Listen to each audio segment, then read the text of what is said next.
தீர்க்கதரிசி எலியா ஜெபித்த போது அன்று ஆவியானவர் அக்கினியாய் இறங்கி வந்தார்.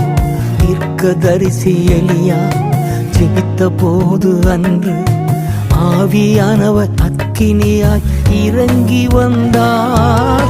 கர்த்தரே தெய்வம், கர்த்தரே தெய்வம், ஆர்ப்பரித்து ஜனங்கள் மனம் திரும்பினார்கள். கர்த்தரே தெய்வம், கர்த்தரே தெய்வம், ஆர்ப்பரித்து ஜனங்கள் மனம் திரும்பினார்கள்.